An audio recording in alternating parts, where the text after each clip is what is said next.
உங்கள் தங்க நகையை அதிக விலைக்கு விற்கவும் மற்றும் அடகில் இருக்கும் தங்க நகையை மீட்டெடுத்து அதிக விலைக்கு விற்கவும் உடனே அணுகவும் பிரைம் கோல்ட் ஹப் 9840551787. ஆச்சி ராயல் குலோப் ஜாமுன் பேக்ஸ் ஒன்று வாங்கினால் ஒன்று இலவசம். No compromise. உங்க சைடுலயும் எங்க சைடுலயும்.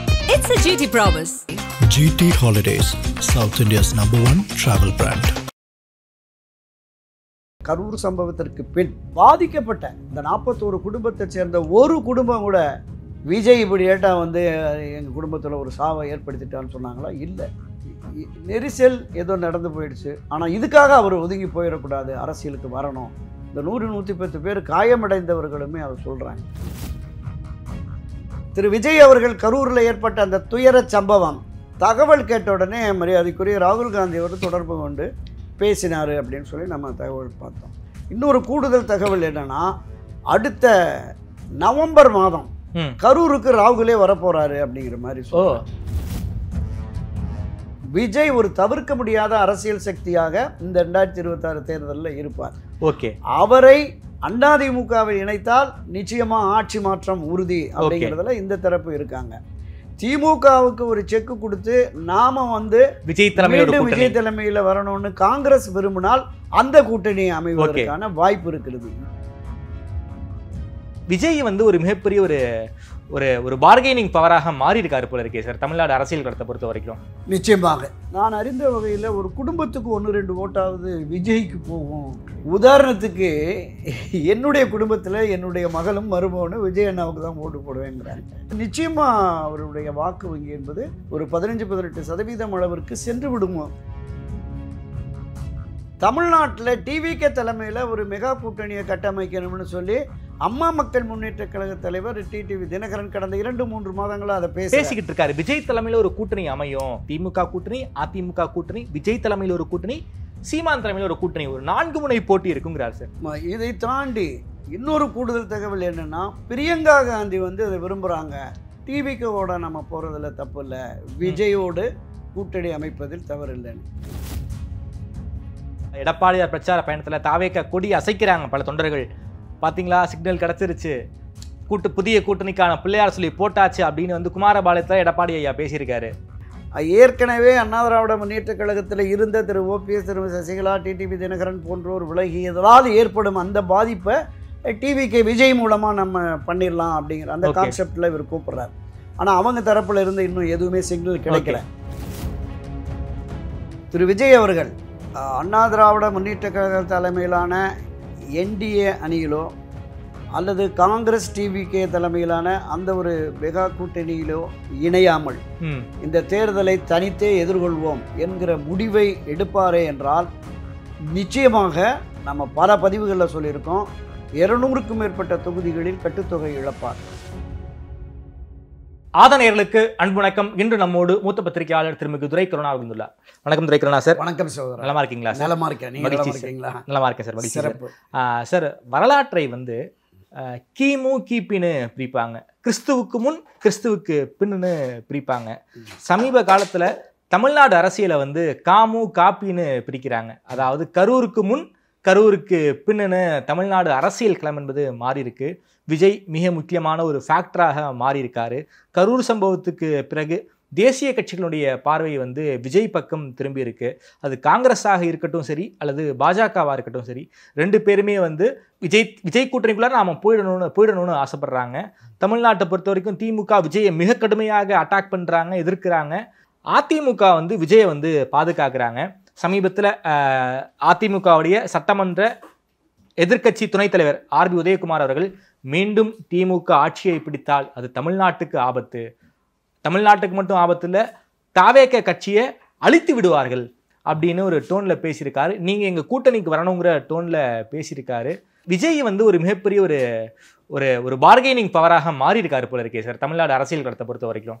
நிச்சயமாக 2026 தமிழ்நாடு சட்டப்பேரவை தேர்தலில் திரு விஜயனுடைய தாக்கம் என்பது பெருமளவில் இருக்கும் அப்படின்னு.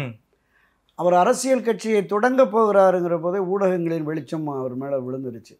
தொடர்ந்து அவருடைய செயல்பாடுகளை நாம் அவதானித்து வருகிற பொழுது அவர் வளர்ச்சி என்பது எவராலும் தடுக்க முடியாத அளவிற்கான ஒரு வளர்ச்சி தான் இருக்குது. நான் தொடக்க காலத்தில் நம்ம இதிலே பதிவு பண்ணியிருக்கேன், அதிகபட்சம் ஒரு 5-7% வரைக்கும் இருக்கலாம் அப்படின்னு. ஆனால் அவருடைய அந்த விக்கிரவாண்டி மாநாடு, மதுரை மாநாடு, திருச்சியிலிருந்து அவருடைய பரப்புரை, அதை தொடர்ந்து பொதுவெளிகளில் மக்கள் மத்தியில் மற்ற நம்ம சக மனிதர்களோடு பேசுகிற பொழுது கூட நான் அறிந்த வகையில் ஒரு குடும்பத்துக்கு 1-2 ஓட்டாவது விஜய்க்கு போகும் ஓகே அப்படிங்கிற மாதிரி. ஒரு 4 ஓட்டு இருந்தால் 2 ஓட்டு விஜய்க்கு போக வாய்ப்பு இருக்கு. உதாரணத்துக்கு என்னுடைய குடும்பத்தில் என்னுடைய மகளும் மருமகனும் விஜய் அண்ணாவுக்கு தான் ஓட்டு போடுவேங்கிறாங்க. சரி. என்னுடைய தம்பி குடும்பத்தில் கல்லூரி படிக்கிற 2 பேர், என்னுடைய தம்பி மகன் மகள், அவங்க விஜய் அண்ணாவை தான். ஓகே. மதுரையில் விஜய் மாநாட்டின் போது அந்த ஒரு ஊடகத்திற்கு பேட்டியளித்த என்னுடைய தங்கை மகள் மருமகன் அந்த 5 பேர் அவங்க குடும்பத்தினரும் விஜய் அண்ணாவுக்கு தாங்கிறாங்க. ஓகே. இது ஒரு சிறிய உதாரணம். ஓகே. இது பரவலாகவே எல்லா பகுதிகளிலும் திராவிட முன்னேற்ற கழகம், அண்ணா திராவிட முன்னேற்ற கழகம், காங்கிரஸ், கம்யூனிஸ்ட் கட்சிகளில் நிர்வாகிகளாக இருக்கிறாங்கல்ல, ஒன்றிய, நகரம், மாநிலம், மாவட்டம், அந்த குடும்பத்தில் இருக்கிற இளைஞர்களும் இந்த முறை விஜய்க்கு தான் ஓட்டு போட போறோம் அப்படின்னு அவங்களே சொல்றாங்க. ஓகே. கட்சிக்காரங்க குடும்பத்திலேயே எங்க குடும்பத்திலே 2-3 ஓட்டு போகுதுப்பா அப்படிங்கிற மாதிரி சொல்றாங்க. ஓகே. அப்ப இது பரவலாக தமிழகம் முழுவதும் வருகிற பொழுது 234 தொகுதியில் இது வர்ற பொழுது நிச்சயமா அவருடைய வாக்கு வங்கி என்பது ஒரு 15-18% அளவிற்கு சென்று விடுமோ. ஏன்னா இதுவரையிலுமான நான் கிட்டத்தட்ட இந்த ஒரு 50-52 ஆண்டுகால அரசியலை நான் உற்று நோக்கி வருகிறேன். ஒவ்வொரு தேர்தல் களத்தையும் மற்ற எல்லா தேர்தல்களை விடவும் 2026 தேர்தல் ஒரு வித்தியாசமான தேர்தலாக தான் இருக்கு. எப்படி சார் சொல்றீங்க? நீங்க திராவிட முன்னேற்ற கழகம் 6 மாதத்துக்கு முன்னாடியே எலெக்ஷன் ஒர்க்கை தொடங்கிட்டாங்க. வழக்கமாக தேர்தல் அறிவிப்பு வந்தால் ஒரு 3 மாதம் தான், அதிகபட்சமாக 3 மாதம் தான். அந்த தேர்தல் அறிவிப்புக்கு வந்ததற்கு பிறகு தான் கூட்டணி தொடர்பான பேச்சுவார்த்தை இருக்கும், கூட்டணி இறுதிப்படுத்துவார்கள், யாருக்கு என்ன தொகுதி, எத்தனை தொகுதிகள்லாம் பங்களிச்சுட்டு ஒரு 40-45 நாள் தான் பிரச்சாரமே இருக்கும். ஆனால் எல்லா அரசியல் கட்சி, திராவிட முன்னேற்ற கழகம் தான் அதில் முதல்லையே போயிட்டாங்க. 2024 நாடாளுமன்ற தேர்தல் முடிஞ்ச ஒரு வாரத்திலேயே திமுக தலைவர் முதலமைச்சருமான மரியாதைக்குரிய ஸ்டாலின் 200+ அந்த களப்பணியில் இப்போவே ஈடுபடுங்கன்னு கட்சியினரை முடுக்கி விட்டார். முடுக்கி விட்டதோடு இல்லை, அடுத்த ஒரு மாத காலத்திலேயே 234 தொகுதிகளுக்கும் பொறுப்பாளர்களை நியமிச்சிட்டாங்க. திமுகவில் இருக்கிற இளைஞரணி, மாணவரணி, ஐடி விங், மற்ற எல்லாரையுமே வழக்கறிஞர் பிரிவு உட்பட பலரையும் அதில் அகாமடேட் பண்ணிட்டாங்க. அடுத்த ஒரு 15 நாட்களுக்குள்ளே பூத் கமிட்டி, பாகு கமிட்டி போட்டாங்க. இப்போ மண்டல குழுன்னு போட்டாங்க. இதை தாண்டி ஒவ்வொரு அமைச்சர் கையிலையும் 10 தொகுதி 15 தொகுதி வெற்றியோடு நீ சென்னை வரணும் அப்படிங்கிறத சொல்லிட்டாங்க. நேற்றைக்கு முன்தினமோ யாரும் வெளிநாட்டுக்கு, வெளி மாநிலங்களுக்கு எங்கேயும் போகாதீங்க, இங்கே இருந்து தேர்தல் பணிகளை முடிங்க அப்படிங்கிற மாதிரி சொல்லிட்டாங்க. அப்போ இதுவரையிலும் இல்லாத அணுகுமுறைங்கிறது இதில். அதே மாதிரி அண்ணா திராவிட முன்னேற்ற கழகத்தினுடைய பொதுச் செயலாளர், ஒரு பகுதியினுடைய பொதுச் செயலாளர் திரு எடப்பாடி பழனிசாமி, அவருமே கிட்டத்தட்ட 150 தொகுதிக்கு மேலே பரப்புரையை தொடங்கிட்டார். அந்த பக்கம் திமுக கூட்டணி சார்பாகவும் பேச்சுவார்த்தைகளை தொடங்கிட்டாங்க. கூடுதல் இடங்களை பெறுவது அப்படிங்கிறது ரொம்ப உறுதியாக இருக்கு. கூட்டணி கட்சிகளும் முட்டி மோத ஆரம்பிச்சிட்டாங்க, உறுதியாக இருக்காங்க. பிரதான கட்சிகளை தாண்டி மற்ற கட்சிகளுமே இந்த தேர்தல் பாதையில் பயணிக்க தொடங்கிட்டாங்க. வெற்றியை நோக்கி போகணும் அப்படிங்கிற மாதிரி ஒவ்வொரு அரசியல் கட்சிகள்லையுமே இந்த நிலைப்பாடு என்பது இருக்கிறது. இதில் இப்போ திமுகவை பொறுத்தளவில் எடுத்துக்கிட்டோன்னா, இந்த கூட்டணி 2026 வரை உறுதியாக நீடிக்கும் அப்படின்னு திமுக உறுதிமொழி கொடுத்துக்கிட்டு இருக்கு. ஆனால் நம்ம பார்க்குறோம், கடந்த 1-2 மாதங்களாகவே திராவிட முன்னேற்ற கழகத்தின் கூட்டணியில் இடம்பெற்றிருக்கிற இந்திய தேசிய காங்கிரஸ், கம்யூனிஸ்ட் கட்சி, விசிக, மதிமுக எல்லாமே இரட்டை இலக்கங்கிறாங்க. ஆமாம். இந்திய தேசிய காங்கிரஸ் கட்சி ஏற்கனவே 60 இடங்களுக்கு மேலே நம்ம வாங்கியிருக்கோம். இந்த முறை 50க்கு குறையாமல் வாங்கணும். 60க்கு மேலே வாங்கினாங்க சார், ஜெயிச்சாங்களா? வெற்றி தோல்விங்கிறது இல்லை, திராவிட முன்னேற்ற கழகத்தில் நம்ம பேரம் பேசி வாங்கிட்டோம் இந்த அளவில் அப்படிங்கிற மாதிரி அவங்க அந்த கான்செப்ட்ல வந்துட்டாங்க சார். அப்போ காங்கிரஸ் ஆட்சியில் இருந்தாங்க சார், கீழே சிபிஐ ரைடு, மேலே கூட்டணி பேச்சுவார்த்தை நடந்துச்சு. ஆமா ஆமா ஆமா ஆமா. அப்ப அதனால வாங்கிக்கிட்டாங்க. இப்ப அவங்ககிட்ட ஆட்சியும் இல்ல, அதிகாரமும் இல்ல. திமுக கொடுப்பதை வாங்கிக் கொள்ள வேண்டிய கட்டாயத்துல தான் காங்கிரஸ் இருக்காங்க. அதுல உண்மை மாற்று கருத்தே இல்ல. அதை தாண்டி என்ன வர்றாங்கன்னா, 80லேயே நம்மளை கூட்டணி ஆட்சிக்கு திமுக கூப்பிட்டது. ஓகே. ஆமா, ஒரு ஒப்பந்தம் போட்டோம் எம்ஜிஆர் இருக்கும்போது. ஆமா ஆமா ஆமா. அப்போ அதையும் நாம அந்த நழுவு விட்டுட்டோம். தொடர்ந்து 67 ஆட்சியை இழந்துட்டு இதுவரைக்குமே திமுக அதிமுகவை மாறி மாறி தோளில் சுமந்து அவர்கள் ஆட்சி அதிகாரத்திற்கு வருவதற்கு தான் நாம் பயன்படுறோம். எனவே இந்த முறை இது சரியான நேரம். ஓகே, அதனால இந்த முறை துணை முதலமைச்சர் வரைக்கும் ஒருத்தர் பேசிட்டார். ஆமா, கிரீஷ் ஷோடங்கர் 117 சீட்டு கேட்டிருக்காரு. 117 தொகுதிகளில் வேலை பாருங்கன்ட்டு, அதாவது பாதிக்கு பாதி சீட்டு கேட்டிருக்காரு. இதை பத்தி திமுக காரங்கள்ட்ட கேட்கும்போது தொகுதி மட்டும் போதுமா இல்ல வேட்பாளர்கள் நாங்க தரணுமான்னு கேட்டிருக்காங்க. அதெல்லாம் காங்கிரஸை பற்றி திமுக அவருடைய அந்த நிலைப்பாடு என்பது ஆண்டுகளாக இருக்குது. அதிக தொகுதி கேட்குற போது வேட்பாளர் இருக்காங்களான்னு கேட்குறது எல்லாமே இருக்குது. அது உண்மைதான், அதில் எந்த மாற்று கருத்துமே இல்லை. அப்போ காங்கிரஸ் இந்த முறை கொஞ்சம் தீவிரமா அழுத்தம் கொடுக்குறாங்க. அதிக சீட்டு கேட்குற மைண்ட்செட்டுக்கு வந்துட்டாங்க போல. இல்லை நான் என்ன கேட்குறேன்னா, இங்கே திமுகவோடு அதுதான் பிரதான கூட்டணியில் முதன்மை கட்சியாக இருக்கிறது. அந்த கட்சியினுடைய தமிழ்நாடு தலைவர் செல்வ பெருந்தகை தொடர்ந்து திமுக ஆதரவு நிலைப்பாட்டில் இருக்கிறார். ஆனால் அதற்கு அடுத்து கட்சியினுடைய சட்டமன்ற கட்சி தலைவர் ராஜேஷ்குமார் ஆகட்டும், கட்சியினுடைய துணைத் தலைவர் பொன் கிருஷ்ணமூர்த்தி, அவர் துணை முதலமைச்சர் வரைக்கும் கேட்டார். மூத்த தலைவர் திருச்சி வேலுசாமி 2 அமைச்சர் பதவி கொடுத்தாதான் நாம் அந்த அணியில் இருக்கணும், எவ்வளோ காலத்துக்கு நம்ம இப்படியே இருக்கிறது அப்படின்னு பேசிட்டார். இளைஞர் காங்கிரஸ் தலைவர் உட்பட பலருமே டெல்லிக்கு கடிதம் எழுதுகிறாங்க. இங்கே ராஜேஷ்குமார் தலைமையில் ஒரு குரூப் போய் ஆட்சி அதிகாரத்தில் பங்கு கூடுதல் இடம் என்பதை இந்த முறை உறுதிப்படுத்தணும் அப்படின்னு பொதுவெளிகளில் பத்திரிகைகளில் ஊடகங்களில் இந்த செய்திகள் பரவலாக வந்துக்கிட்டே இருக்கு. மத்திய காங்கிரஸ் தலைமை இது மாதிரி பேசாதீங்க, ஏற்கனவே நம்ம கூட்டணியில் இருக்கோம், பிரச்சனை உருவாகக்கூடாது, யாராவது சொன்னாங்களா? இல்லை, சொல்லலை, யாரும் சொல்லலை. அப்போ ஏதோ ஒரு திட்டம் அங்கே இருக்கிறது. டெல்லி தலைமைக்கு ஒரு திட்டம் இருக்கு. அந்த திட்டம் என்னங்கிறது தான் இப்போ நமக்கு பெரிய பிரச்சனையாக இருக்குது. ஓகே சார், தமிழக வெற்றி கழகத்தின் தலைவர் திரு விஜய் அவர்கள் கரூரில் ஏற்பட்ட அந்த துயர சம்பவம் தகவல் கேட்ட உடனே மரியாதைக்குரிய ராகுல் காந்தி அவர் தொடர்பு கொண்டு பேசினார் அப்படின்னு சொல்லி நம்ம தகவல் பார்த்தோம். இன்னொரு கூடுதல் தகவல் என்னன்னா, அடுத்த நவம்பர் மாதம் கரூருக்கு ராகுலே வரப்போறாரு அப்படிங்கிற மாதிரி அவரே வரப்போறாரு அப்படின்னு சொல்றாங்க. இப்போ தமிழக வெற்றி கழகம் தமிழகத்தை தாண்டி புதுச்சேரியிலும் கேரளாவிலும் அவங்களுக்கு ஆதரவு நிலைப்பாடு அதிகமாக இருக்கு. கேரளாவில் விஜய்க்கு ரசிகர்கள் நிறைய இருக்காங்க. அப்போ காங்கிரஸ் மீண்டும் கேரள மாநிலத்தில் ஆட்சியை பிடிக்க வேண்டுமென்றால் விஜயோடு கூட்டணி போடணும்னு கேரள காங்கிரஸ் போகிறாங்க. ஸோ அதனால தான் கேசி வேணுகோபால் வந்து அடிக்கடி தமிழ்நாட்டுக்கு வராரு, கரூருக்குலாம் போனாரா? ஆமாம், கேசி வேணுகோபால் வந்து சீஃப் மினிஸ்டர் ஆகணும், கேரளா முதல்வர் ஆகணுங்கிற ஆசைக்கு விஜய் கூட கூட்டணி வைக்கணும்னு ஆசைப்படுறாங்க. புஷி ஆனந்த் புதுச்சேரியில் முதலமைச்சர் ஆகணும். சரி, அங்கேயும் காங்கிரஸ் டிவிகே கூட்டணி அமைச்சரவை கேரளாவிலையும் புதுச்சேரியிலையும். இந்த 2 மாநிலத்தில் பாண்டிச்சேரியில வந்து நம்ம ஜெகதரட்சகன் எம்பி இருக்கார்ல, அவர் முதல்வர் வேட்பாளராக நிப்பாட்டப்படுவாருங்கிற ஹேஷியங்கள்லாம் திமுக பேசிக்கிட்டு இருக்காங்க. அதை நீங்க கவனிச்சிருப்பீங்கன்னு நானும் நினைக்கிறேன். நிச்சயமா. ஏன்னா அவருக்கு அங்கே நிறைய காலேஜ், தொழில், ஹோட்டல்னு நிறைய வச்சிருக்கிறாரு. அவருக்கு நிறைய அங்கே செல்வாக்குகள் இருக்கு. எனவே அவரை வைத்தால் நம்ம நிச்சயம் வெற்றி பெற்று விடலாம் அப்படிங்கிற மாதிரி இருக்கு. அங்கே நான் சொல்றது, காங்கிரஸ் வெளியில போயிடுச்சுன்னா ஜெகத்துக்குமே அங்கே பிரச்சனை தான். ஓகே.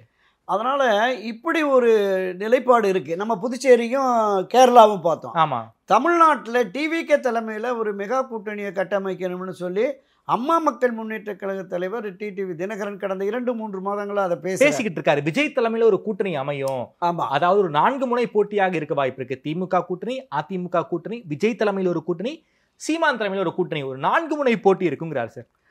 இதை தாண்டி இன்னொரு கூடுதல் தகவல் என்னென்னா, பிரியங்கா காந்தி வந்து அதை விரும்புகிறாங்க, கேரளாவில் காங்கிரஸ் அமைச்சரவை அமையணும், டிவிகேவோட நம்ம போகிறதுல தப்பு இல்லை, விஜயோடு கூட்டணி அமைப்பதில் தவறு இல்லைன்னு. இப்போது அங்கே புதுச்சேரியிலையும் கேரளாவிலையும் டிவிகே காங்கிரஸ் வருதுன்னா தமிழ்நாட்டிலையும் அது வரணுங்கிற குரல் ஓங்கி ஒலிக்கும்ல, ஒலிச்சுக்கிட்டு இருக்கு. ஓகே, கார்த்தி சிதம்பரம் வரைக்கும் சொல்லிட்டாங்க. ஓகே, அப்போ பிரபலமானவர்கள், முக்கியஸ்தர்கள் காங்கிரஸ் கட்சியில் டிவிகேவோடு போகிறது சரின்னு, டிவிகே வருகிற பொழுது காங்கிரஸ் அவர்களோடு வருகிற பொழுது கம்யூனிஸ்ட் இயக்கங்களும் வர வாய்ப்பு இருக்குங்கிற மாதிரி பேச தொடங்கிட்டாங்க. மார்க்சிய கம்யூனிஸ்ட் கட்சி 15 இடங்களுக்கு குறையாமல் இந்த முறை வாங்கணுங்கிறார். 6 எங்களால் ஒத்துக்க முடியாது. ஜெயலலிதா அவர்களே 12 சீட்டு கொடுத்துருக்காங்கன்னு நினைக்கிறேன். ஆமாம், 16, 18, 10. ஆமாம், ஒரு தேர்தலில் 77, 80 கிட்டத்தட்ட 16 தொகுதிகளுக்கு மேலே நின்னாங்க. 14, 15 தொகுதியில் இந்திய கம்யூனிஸ்ட் கட்சி நின்றது. அதனால் அவங்க இனியெல்லாம் எங்களுக்கு அந்த பாஜக பூச்சாண்டியை காட்டி எங்களை ஏமாற்ற முடியாதுன்னு வெளிப்படையாக பேச ஆரம்பிச்சிட்டாங்க. ஒரு உரசல் இருக்குங்கிறதெல்லாம் நம்ம ஓகே, பார்த்தோம். கூட்டணிக்குள்ள ஒரு சின்ன ஃப்ரிக்ஷன் இருக்கு. ஆமாம். நீங்கள் தத்துவார்த்த ரீதியான மோதல்னு வர்றபோது இந்திய கம்யூனிஸ்ட் வீரபாண்டியன் ஆராசாவுக்கு மேடையிலேயே பதில் சொல்கிறேன். ஆமா, விசிகா எங்களுக்கும் ஆட்சி அதிகாரத்தில் பங்கு என்பதுதான் எங்களுடைய தொடக்க காலம் கனியும் என்று காத்திருக்கிறோங்கிறாங்க. அவங்களும் அதிகபட்சமாக ஒரு 15 இடங்கள் அல்லது இரட்டை இலக்கத்துல கேட்குறாங்க சார். அப்போ இவர்களுக்கெல்லாம் இரட்டை இலக்கம் கொடுத்து அவங்கள சமாளிக்கணும் அப்படின்னு சொன்னால் இவர் 130 140 தொகுதிக்கு கீழே தான் குறையாக இருக்கணும். சரி, திராவிட முன்னேற்ற கழகம் அப்போ மீண்டும் ஆட்சி அதிகாரத்திற்கு வருவதற்கு ஒரு சிக்கலாக இருக்கும். ஆமாம், அதனால தான் தமிழக வெற்றி கழகம் அதிமுகவோடு போனாலும் ஒரு மிகப்பெரிய பாதிப்பு நமக்கு இருக்கும். ஓகே, காங்கிரஸோடு போய் இன்னொரு பெரிய மெகா கூட்டணியை கட்டமைத்தாலும் நமக்கு பாதிப்பு இருக்கும் வரும். அப்படிங்கிற மாதிரி தான் இப்போ திமுகவில் தன் சொந்த பலத்தை நம்பியே நாம் இந்த வெற்றியை பெறணும். ஓகே, அப்படிங்கிற மாதிரி தான் விஜய சீரியஸா இல்லை கம்ப்ளீட்டாக பண விநியோகம் போயிடுச்சு. நீங்கள் பார்த்துருப்பீங்க ஊடகங்களில், வலைத்தளங்களில் ஒன்றிய செயலாளர், நகர செயலாளர், பேரூர் செயலாளர், கிளை செயலாளர், அந்த பகுதியில் இருக்க எல்லாருக்குமே திராவிட முன்னேற்ற கழகம் இந்த தீபாவளி ஃபண்டுன்னு ஒரு அமௌண்ட்டு போயிடுச்சு, தேர்தல் ஃபண்டுன்னு ஒரு அமௌண்ட்டு போயிருக்கு.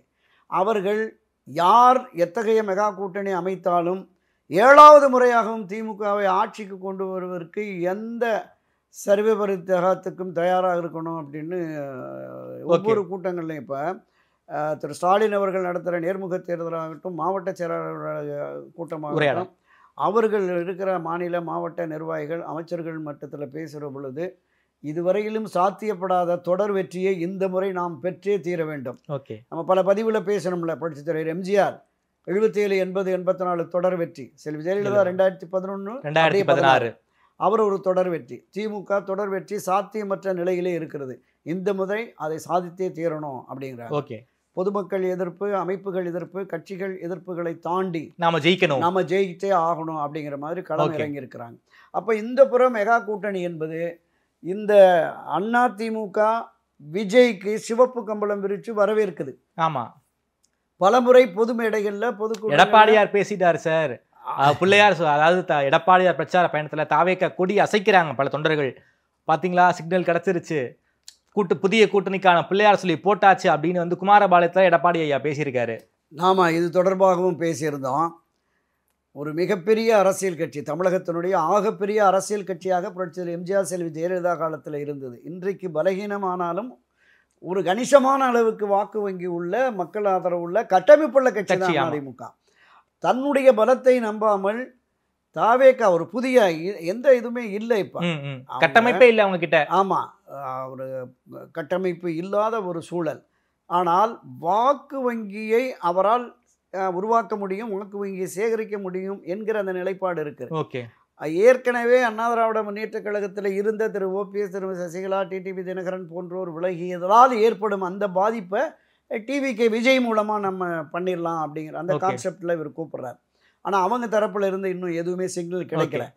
ஒன்று, அவங்க வந்து என்ன சொல்கிறாங்கன்னா, எங்களுடைய நோக்கம் என்பது விஜய் முதலமைச்சர் வேட்பாளர், தாவேக்கா ஆட்சி அதிகாரத்திற்கு வர வேண்டும் என்ற நோக்கத்தில் தான் நாங்கள் அரசியல் கட்சி தொடங்கினோம். என்னுடைய பிரதான எதிரியாக திராவிட முன்னேற்ற கழகம், அரசியல் எதிரி, கொள்கை எதிரின்னு பாஜக. இந்த ரெண்டு பக்கம் நாங்கள் போக முடியாது. பாஜகவோடு இருக்கிற அதிமுகவோடு போவதும் எங்களுக்கு சாத்தியப்படாது. அங்குள்ள முக்கிய 2-3 பிரமுகர்கள்ட்ட பேசுகிறப்போ சொல்கிறாங்க, சார் நாங்கள் வந்து எங்கள் தளபதி விஜய் அவர்களை தான் சிஎமாக்கணும்னு நாங்கள் களப்பணி ஆற்றுறதுக்காக காத்திருக்கிறோம். நீங்கள் வந்து எடப்பாடி பழனிசாமி முதலமைச்சர்னு நாங்கள் ஓட்டு கேட்டு போனோம்னா எங்களுடைய இமேஜ் பாதிக்கும், வாக்கு வங்கியை சிதறிடும். எனவே எங்களுக்கு இப்போதைக்கு அந்த நிலைப்பாடு இல்லை. ஆனாலும் தலைவர் விஜய் எடுக்கிற அந்த முடிவுக்கு நாங்கள் கட்டுப்படுவோம், யாரோடு போனாலும் நாங்கள் உடன்பட்டு போவோம் அப்படிங்கிற மாதிரியான அந்த கான்செப்டில் இருக்காங்க.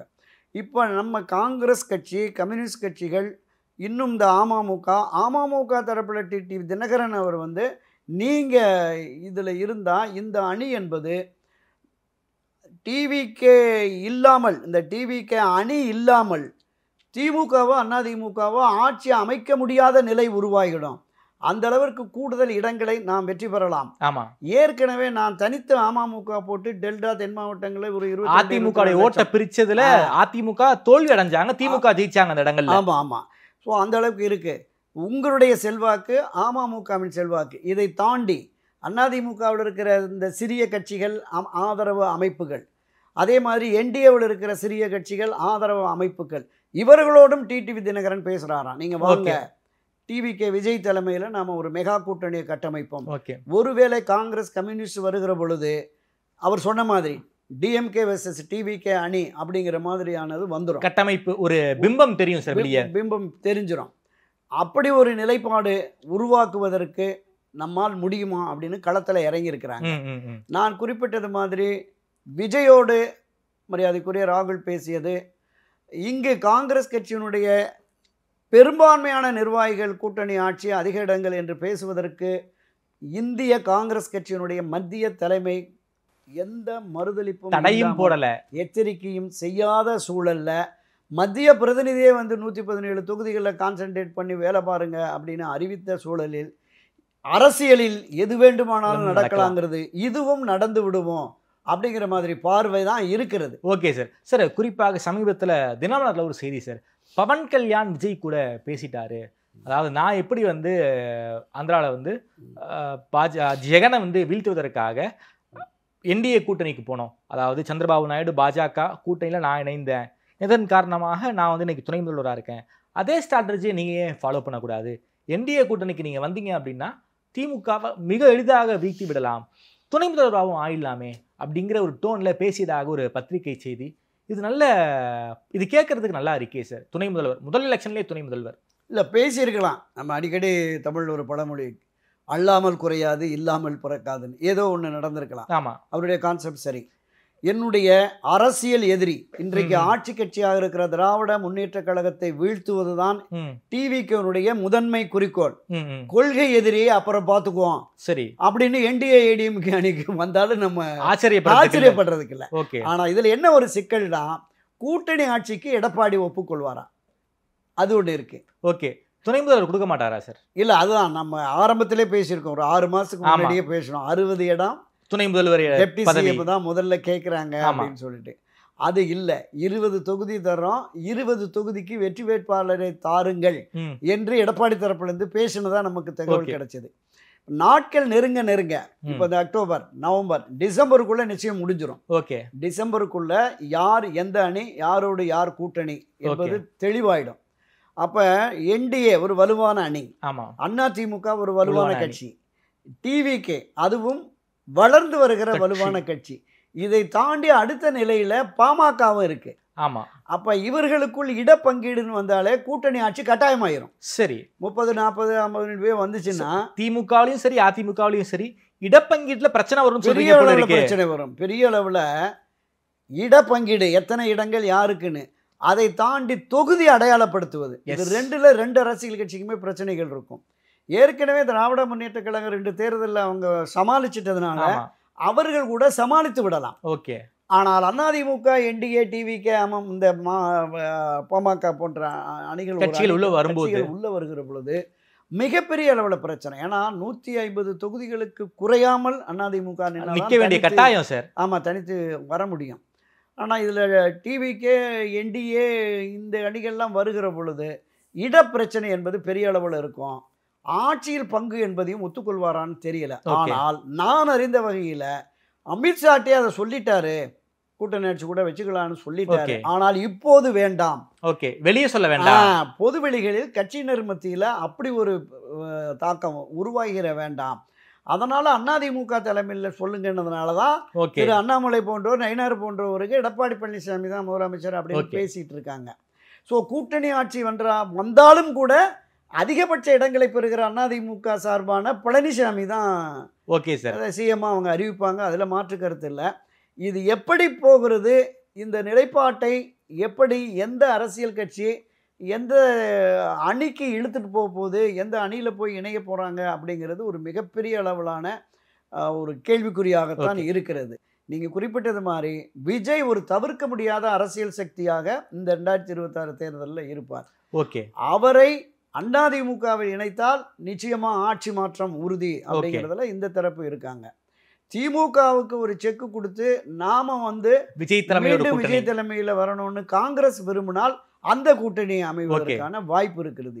எப்படி அமைய போகிறதுங்கிறது தான் நமக்கு ஒண்ணுமே புரியல. உலகத்துல என்னமோ நடக்குது, மர்மமா இருக்குது. அதுதான் இப்போ அரசியல் சூழலா இருக்கு. ஓகே சார், 2026 தேர்தல் விஜய் தான் மிக முக்கியமான ஃபேக்டரா இருப்பார்னு சொல்ல வரீங்களா சார்?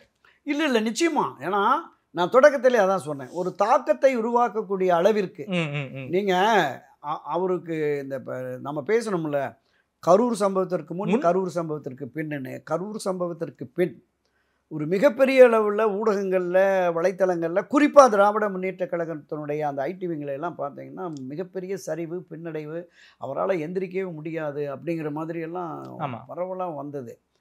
ஆனால் பாதிக்கப்பட்ட அந்த 41 குடும்பத்தை சேர்ந்த ஒரு குடும்பம் கூட விஜய் இப்படி ஏட்டா வந்து எங்கள் குடும்பத்தில் ஒரு சாவை ஏற்படுத்திட்டான்னு சொன்னாங்களா? இல்லை, நெரிசல் ஏதோ நடந்து போயிடுச்சு. ஆனால் இதுக்காக அவர் ஒதுங்கி போயிடக்கூடாது, அரசியலுக்கு வரணும், விஜய் அண்ணா அரசியலுக்கு வரணும்னு இந்த 100-110 பேர் காயமடைந்தவர்களுமே அதை சொல்கிறாங்க. ஒரு அரசியல் தலைவனாக விஜயை ஏற்றுக்கொள்ள வேண்டும் என்கிற மனப்போக்கு விஜய் ரசிகர்கள் ஆதரவாளர்கள் அதை தாண்டி பொதுவெளிகளில் இதுவரை பாதிக்கப்பட்ட மக்களை விஜய் யாரும் வெறுத்து பேசல. ஆமாம். இதில் இன்னொரு தகவல் என்னென்னா, எப்படியாவது சிபிஐ விசாரணையை தடைப்படுத்தணும்னு இங்கேருந்து ஆள் அம்புகளோட போய் பெரிய பெரிய ஜாம்பவான்லாம் வைக்கல இங்கே இருக்க வில்சன் திமுக எல்லாம் போய் ஏதோ பண்ணார். ஆனால் ஆதவர்ஜனா உட்காந்து அழகாக காய் நகர்த்தி ஒரு 3 சீனியர், ஒரு சிட்டிங்க்கு 50 லட்சம் 60 லட்சம் வாங்குற 3 சீனியர் அட்வொகேட்டை பிடிச்சிட்டார். 3 பேருமே காங்கிரஸ் ஆதரவு நிலைப்பாடு கொண்டவருக்கு. நம்ம பார்த்துருக்கோம், கோபால் சுப்ரமணியம் ஆகட்டும், அபிஷேக் மனு சிங் எல்லாருமே இருக்குது. அப்போ ஏதோ ஒன்று நடக்கிறது அங்கே. இப்போ சிபிஐ விசாரணையும் வாங்கிட்டு வந்துட்டாங்க. இப்போ ஏதோ ஒரு இப்போ தாவேகா திரு விஜய் அவர்களுக்கு எதிரான மனநிலையை உருவாக்க வேண்டும் என்று திமுக எடுத்த அந்த முயற்சியும் தோல்வியில் முடிஞ்சிருக்கு. எனவே நிச்சயமாக 2026 அவர் ஒரு தாக்கத்தை நிச்சயமாக ஏற்படுத்துவார்.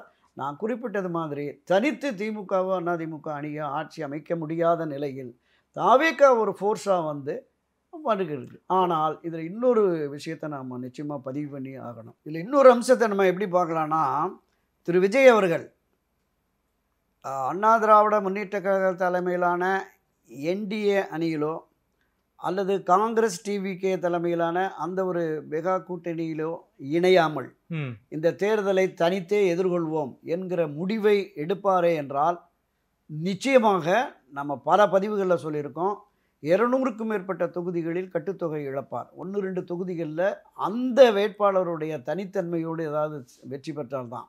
இதைத்தான் தாவேகாவில் இப்போ போட்டிருக்கிற மாவட்ட செயலாளர்கள் இந்த தேர்தலில் போட்டியிட வேண்டும் என்று விரும்புகிறவர்கள் இருக்காங்க. அவங்க எல்லாமே விஜயகாந்த் தனிச்சு போட்டியிட்ட போது அவர் ஒருத்தர் தான் ஜெயிக்க முடிஞ்சது. ஆனால் 8% ஓட்டு வாங்கினாங்க. ஆமாம், வாக்கு சதவீதம் வந்துடும். இவருக்கு தான் சொன்னேன்ல 10-15% வரைக்கும் வரும். வெற்றி சாத்தியம் இல்லை. ஓகே, நீங்கள் 1.5 லட்சம் ஓட்டு நம்ம தாவேகா வேட்பாளர் வாங்கினான்னா 1,60,000 ஓட்டு வாங்கி திமுக வேட்பாளர் ஜெயிச்சுட்டு போடுவோம், அல்லது அதிமுக ஜெயிச்சுட்டு போடுவான். அதனால் ஏதாவது ஒரு அணியில், ஒரு வலுவான அணியில் இணைந்தாதான் நாம் சட்டமன்ற உறுப்பினராக கோட்டைக்கு போக முடியுங்கிற கனவு தாவேகாவினுடைய முக்கிய நிர்வாகிகளுக்கு இருக்கிறது. ஸோ அந்த அழுத்தம் நிச்சயமாக தாவேகாவினுடைய தலைவர் திரு விஜய்க்கு இருக்கும். ஓகே, அப்போ இதில் அவர் தனித்து போட்டி என்று வந்தால் கட்சியின் எதிர்காலம் என்ன ஆகுமோ அப்படிங்கிற மாதிரி முதல் எலெக்ஷன். அதான் நம்ம பல பதிவுகளை நாமளும் பேசியிருக்கோம். இது ஒரு பரீட்சார்த்தமான களமாக இருக்கட்டும். 31 அவர் வந்து இந்த 5 வருஷம் மக்களுக்காக அவர் களத்தில் நின்று ஆட்சி அமைக்கிற கட்சிகளினுடைய மக்கள் விரோத போக்கை எதிர்த்து ஆர்ப்பாட்டம், போராட்டம், மறியல் என்று களத்துக்கு வந்து அவர் வந்தார்னா இந்த மக்களினுடைய ஆதரவை தாண்டி இன்னும் புதிய வாக்காளர்கள் மக்களுடைய ஆதரவும் வருகிற பொழுது ஆமாம், இன்னைக்கு 15-16 வயசு இருக்கிறவன் அடுத்து ஓட்டு போட வந்துடுவான். ஏன்னா அவருடைய கூட்டங்களுக்கு நம்ம பார்த்தோம், 8ஆம் வகுப்பு 10ஆம் வகுப்பு படிக்கிற பையன் தான் அங்கே அதிகமாக இருந்தான். ஸோ அவன் அடுத்து வாக்காளர்களாக வந்துடுவான். எனவே அதுக்கான வாய்ப்பு இருக்குது. என்ன முடிவை எடுக்க போகிறார் விஜய், அதுவும் ஒரு பொறுத்து, அது காலத்தின் கையில் தான் சார் இருக்கு. ஓகே சார், நன்றி சார். குறிப்பாக விஜய் அரசியலை பற்றி உங்கள் அனுபவத்தின் வாயிலாக ஒரு மிகப்பெரிய அளவில் பகுப்பாய்வு பண்ணியிருக்கீங்க. விஜய் கூட்டணி போனால் மட்டும்தான் ஒரு மிகப்பெரிய ஒரு வெற்றியை பெற முடியும். விஜய் தனித்து போனார்னா அது திமுகவுக்கு ரொம்ப ரொம்ப சாதகமாக இருக்கும். அதாவது என்டிஏ கூட்டணிக்கு போறாரா அல்லது அவர் தலைமையில் காங்கிரஸ், பிசிக, டிடி வினகரன் அப்படிங்கிற ஒரு மெகா கூட்டணியை கட்டமைக்கிறாரா என்பது ஒரு மிகப்பெரிய ஒரு கேள்விக்குறியா இருக்கு. 2026 பொறுத்த வரைக்கும் விஜய் தான் இந்த எலெக்ஷனுடைய பேசுபொருள். உங்களுடைய பார்வையை ரொம்ப விரிவாக வச்சிருக்கீங்க. நேரில் வந்து நேரம் கொடுத்து பேசியமைக்கு நன்றி துரைக்கரனா சார். நன்றி.